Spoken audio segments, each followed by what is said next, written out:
Get lit. Get lit. Get lit. Everybody get lit right now. Get lit. Thank you at home Get for lit. joining me. Of course, your man Diamond K in here. On Fire-TV, Radio on Fire, the Diamond K Show. So much to get into. Wow, the summer is, it's unofficially over. Attended the White on the Water party over the weekend, Terry T Productions and the whole crew. White on the water, baby, your boy makes status. Yeah, Terry T Productions, it's a great look, though. Not here, it's now.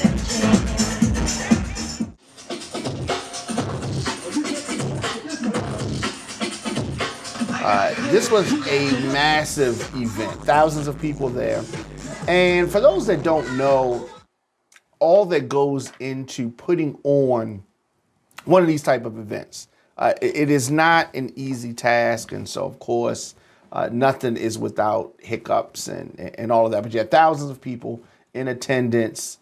The lady that sings the Jerusalem, the song that people do the dance to, she was there.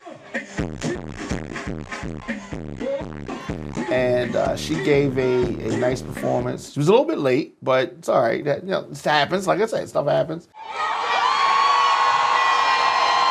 Is Baltimore a winner?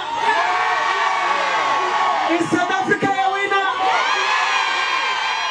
Sheila Dixon was in the house. Sheila Dixon making the rounds around to the big parties. What does that mean? I predict a mayoral run for the former mayor of Baltimore, Sheila Dixon. That's my prediction, and I've said that for quite some time. But like I said, it was a great event. They celebrated 50 years of hip hop, gave some awards to some legendary Baltimore rappers. It was really nice to see. We're honoring you. We have a surprise award for you. The mayor gives the key to the city, but we give the key to the streets. And Terry T owns the streets. Let me read the And of course, thousands of people. No fighting, nothing like that. I mean, this is Baltimore, and sometimes we get a bad rap, but this was one of those times where folks came out, they danced. It was at the Baltimore Peninsula. Some of you have not been there before. This is a Port Covington area in Baltimore. It's right near the Under Armour campus. It's very nice. So definitely shout out to Terry T Productions and the whole team for putting on another awesome event.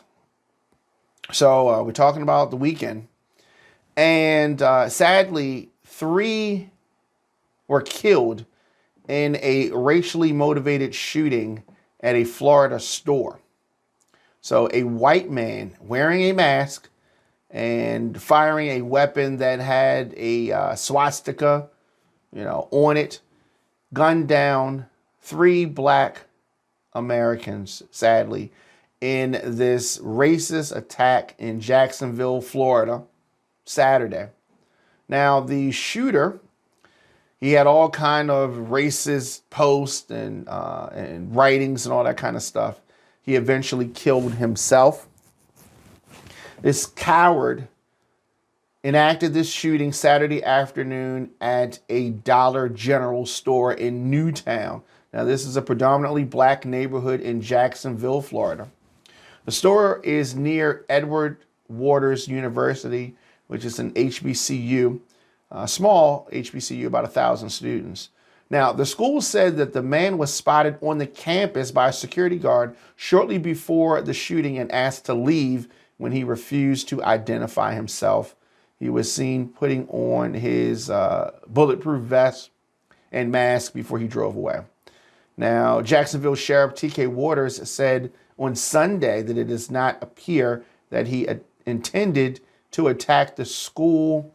Not sure how they came to that conclusion. Why was he at the school? He was not a student of the school. But nonetheless, Ryan Palmeter, 21 years old. He lived in the neighborhood that is close by. Clay County was the area with his parents. The sheriff said that Paul Meter had been involved in a 2016 domestic violence incident that did not lead to any arrest, and he was involuntarily committed for a 72-hour mental health examination the following year. Now, this is one of those things that does not show up in the background check for a gun. He used two guns, actually, a Glock handgun and an AR-15. Of course, you know, mass shooting, AR-15 cannot be far away. Waters said that they were all purchased legally this year.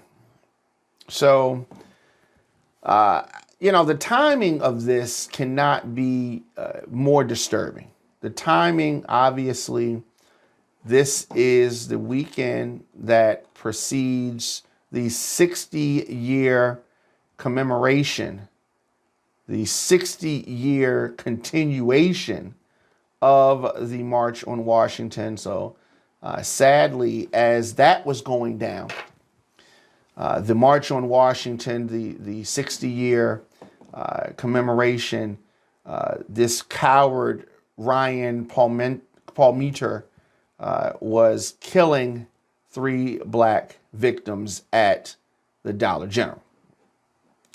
Now, another hate crime, and you know it is maddening. It is maddening, and so you know you cannot help but draw the correlation between this and the murder, the mass murder at the Tops supermarket in Buffalo last year.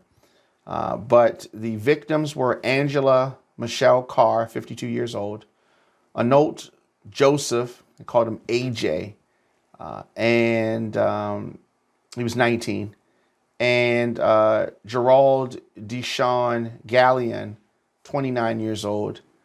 Others were shot at both in and outside of the King Road Dollar General store.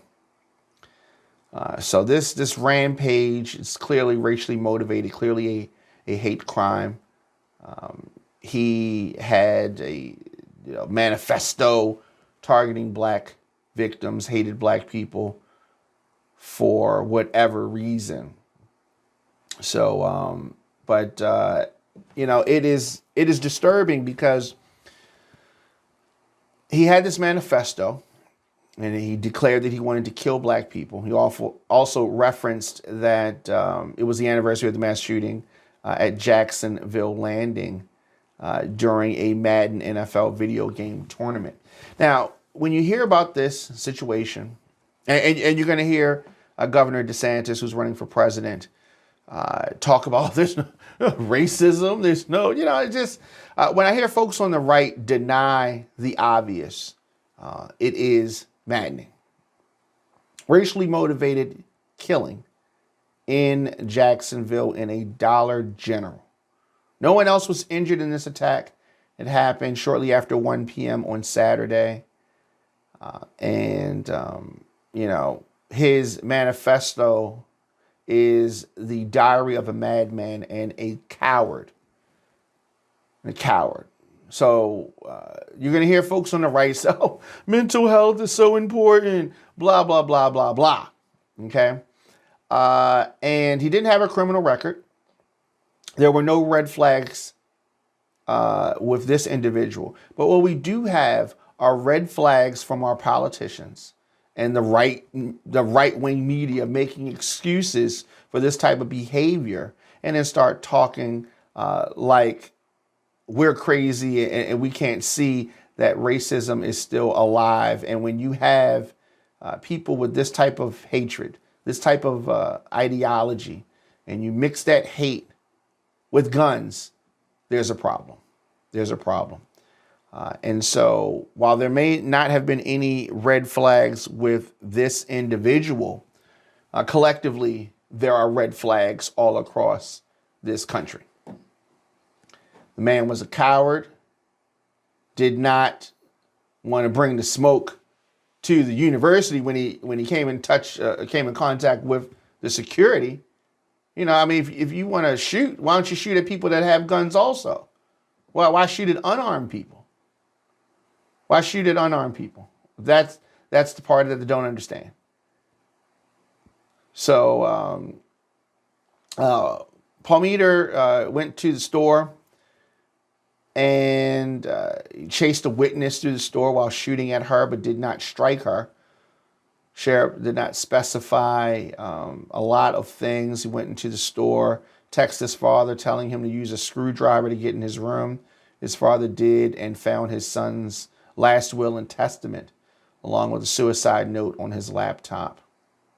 11 minutes after this tragic ordeal began, the police were arriving, entered the store at 1:19, began searching for the shooter. Officers then heard a single shot, and that is when the police say that Palmiter, the coward, the murderer, turned the gun on himself. So I don't know. I just it is sad. It is really sad. It's really sad. You don't expect anything like this to happen in your neighborhood, in your community. Hopefully it will never happen again to this community.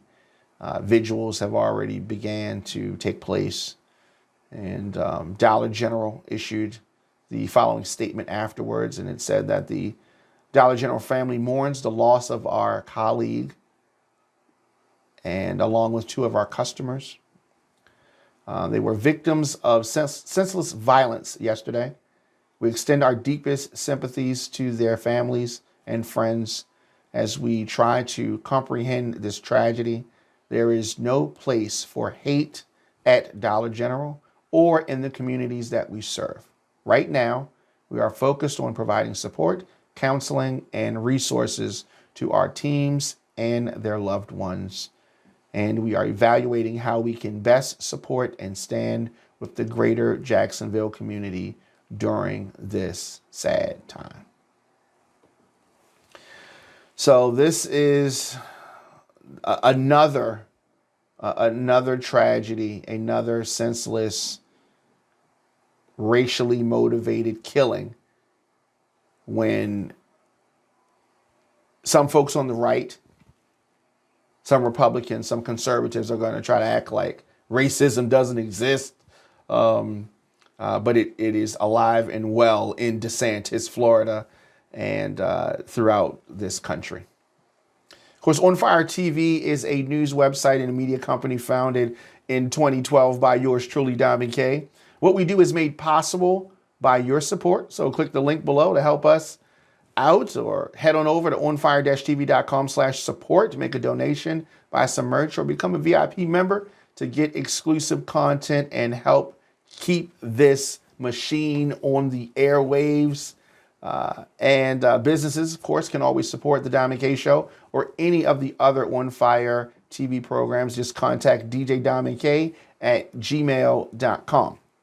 So Florida Governor Ron DeSantis was booed at the vigil as hundreds mourn more racist killings. Republican Governor DeSantis, who is running for president, trying to get the GOP nomination. He has loosened gun laws in Florida, and he has antagonized civil rights leaders by his woke language, saying woke loud every 5 minutes, woke. But this is an example of why we need to stay woke. He was loudly booed as he addressed the vigil, and he should be. He is not a friend to the community. DeSantis said that the state would be announcing financial support for security at Edward Waters University, the HBCU near about a mile away from where this shooting occurred, and the university that the coward murderer went to before going to the Dollar General. They want to try to help the affected families. He called the gunman a major league scumbag. DeSantis is a piece of work. DeSantis claims that what he did is totally unacceptable in the state of Florida. It's unacceptable anywhere, not just the state of Florida. And if it's unacceptable in the state of Florida, stop making the conditions so easy for mentally unstable people to get weapons. Right? So DeSantis canceled a day of his presidential campaign appearances to deal with the crisis at home. So-called dealing with the crisis. Obviously, the state is mourning this fatal shooting. They are also preparing for a tropical storm. So a day after appearing in Iowa, DeSantis was back in the state capital of Tallahassee yesterday for a news conference on the tropical storm that is en route to Florida. He urged Floridians to heed the advice of emergency managers. He also offered condolences and condemned the killing of the 3 black people by the white man who left a suicide note, a will, and writings with racist material. Where is the source? How did he get like this? You probably need to check with his family. Later on yesterday, DeSantis went to that vigil that we talked about outside of the Jacksonville store where this shooting occurred, and he was met with boos. Because he is a complete and utter he's just completely desensitized. He's completely tone deaf talking about Governor DeSantis. And he's clearly not ready for prime time. You saw him on the debate stage and we've talked about it. And anytime you see him, he's not good. He's not good at retail politics. So it is, I don't see how he gets the nomination. I don't understand why he thought that it was a good idea to run for president. The Jacksonville shooter, he killed a devoted dad, a beloved mom, and a teen, helping to support his family. This coward, this disgusting individual, this 21-year-old, all 3 of these black Americans slain over the weekend by a gunman with swastikas painted on his rifle. I don't know why this kind of stuff continues to happen. But something needs to be done. Something needs to be done. With school here in Maryland starting again, obviously there's so many concerns and excitement. This time of year is good, but more than 900,000 Maryland students return to school today for a new academic year, including Baltimore City. The mayor kicked off a challenge to students. So Baltimore City, Baltimore, Anne Arundel, Harford County, teachers all welcome students and off to a great start. Mayor Scott kicked off the first day of school with a challenge, and he encouraged students to get to school on time every day. He's holding the first ever Mayor's Attendance Challenge, and they're trying to boost attendance and lower that chronic absenteeism that comes up.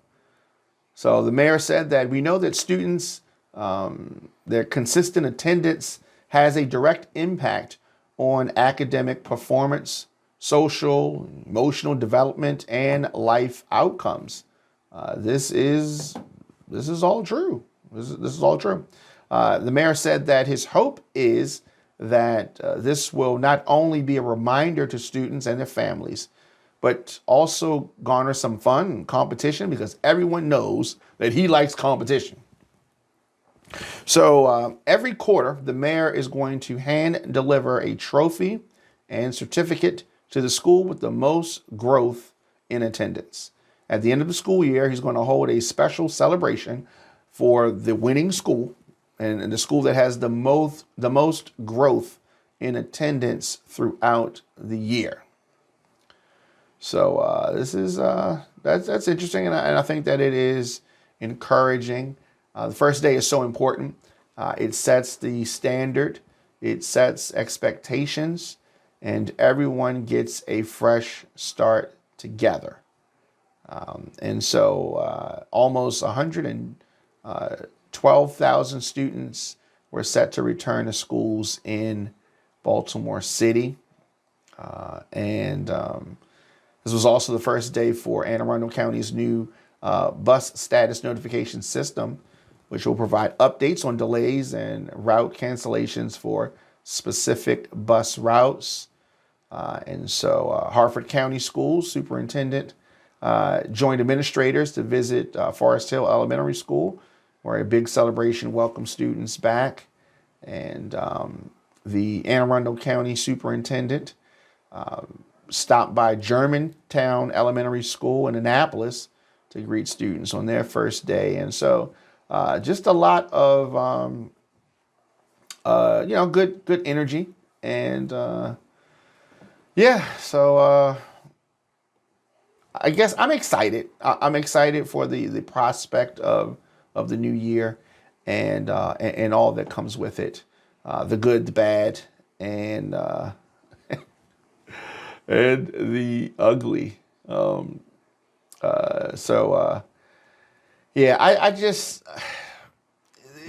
a mixed bag. It's a mixed bag because there's so many things that need to be worked on in Baltimore City schools, and we bring the students back, and each year they're excited and all of that. But I really want to see more effort to get these schools up to par, and that is not there. But we're going to continue to follow the year, and we'll see how things go.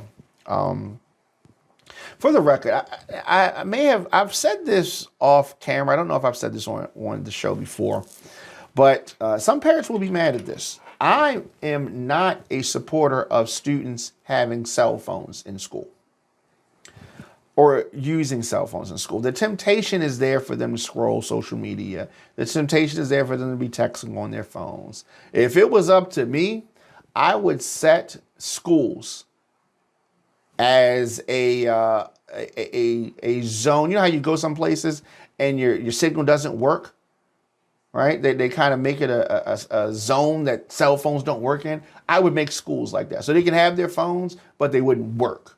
They wouldn't work. And I know some of you are going to say, wait, well, I need to talk to my student. My child is an emergency. And you call the office and they will page the classroom, and the kid will come to the office just like in the old days, because the students don't need the temptation of the cell phone.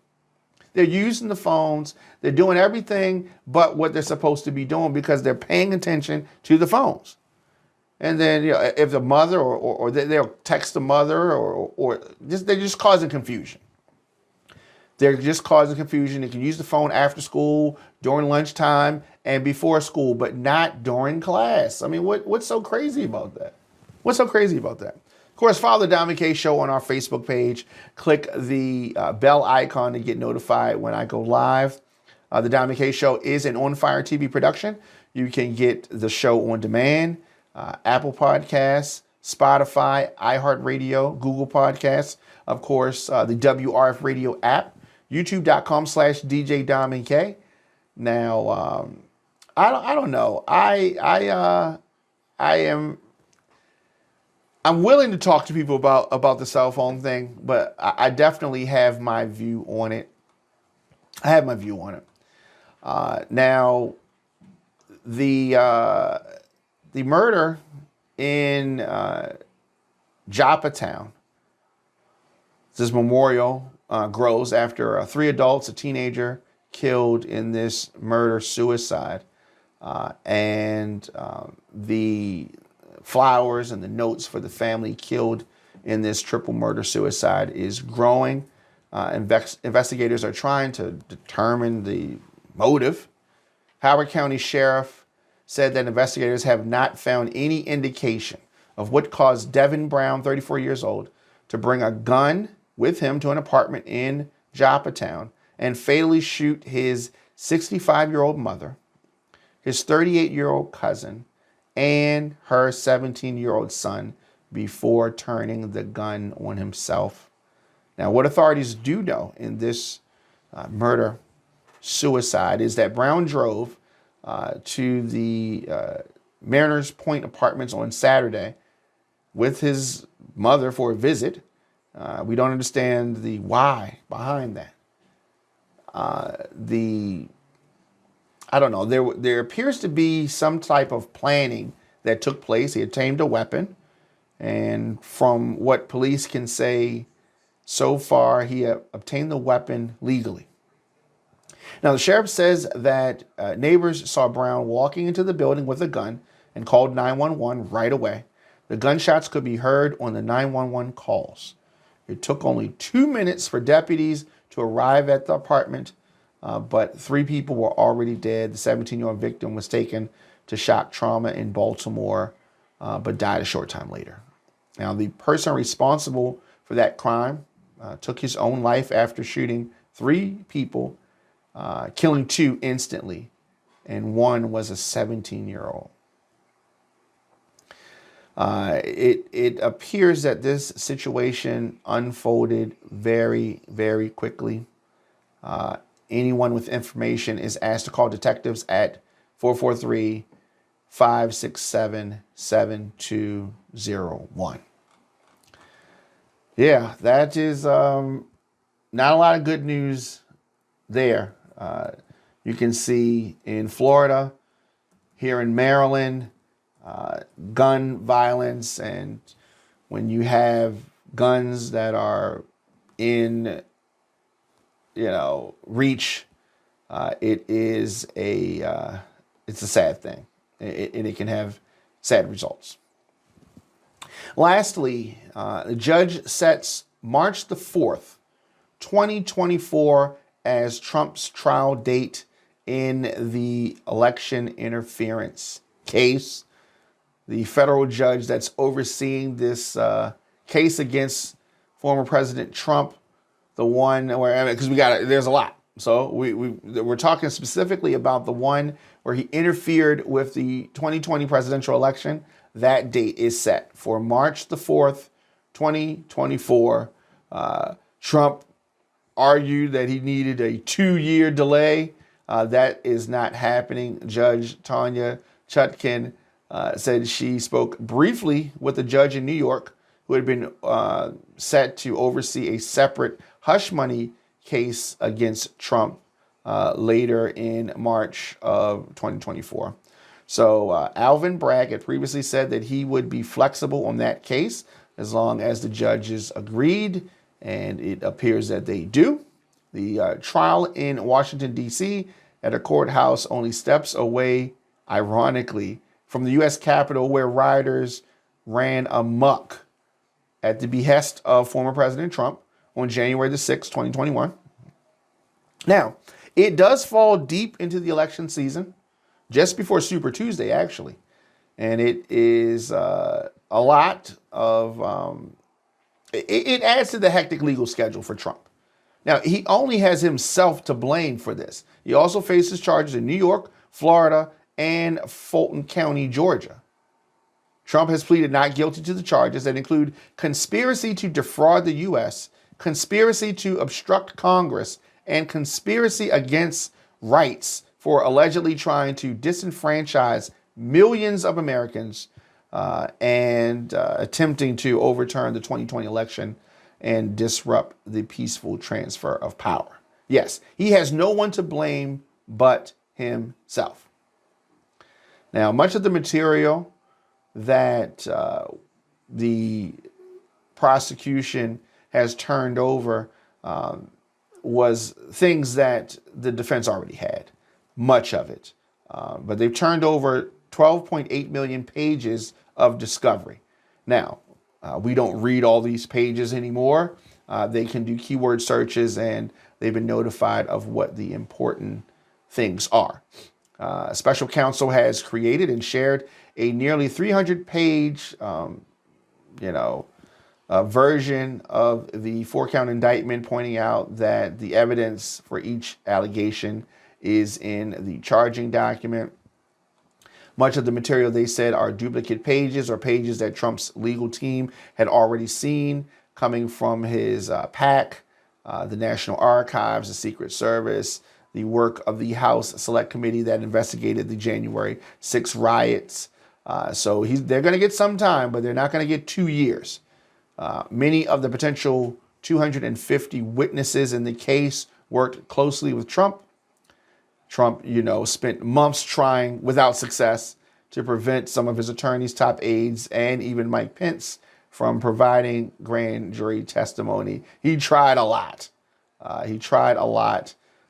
So the attorney for Trump says that the trial date is inconsistent with Trump's right to due process, and the judge said that she would note that objection for the record.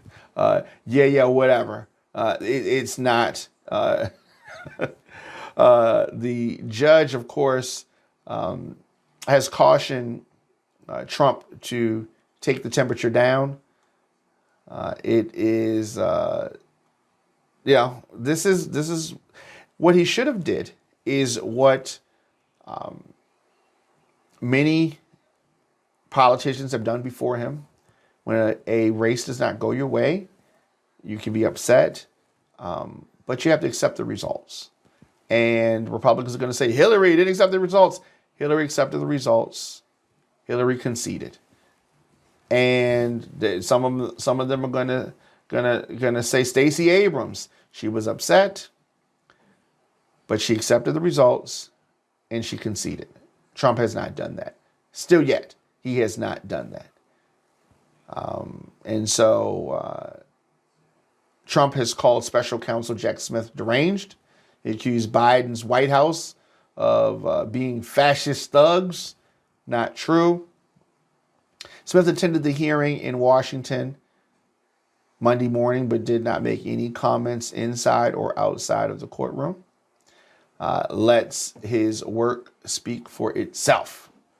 That's how it goes. Letting the work speak for itself. Of course, your man Diamond K in here.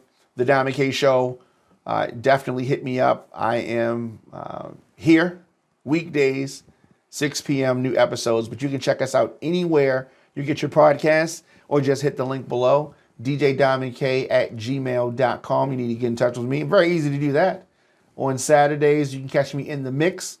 But during the week, we got the Diamond K Show, and I'm talking. Of course, you want to advertise on the program. You can do that. Hit me up, djdiamondk@gmail.com.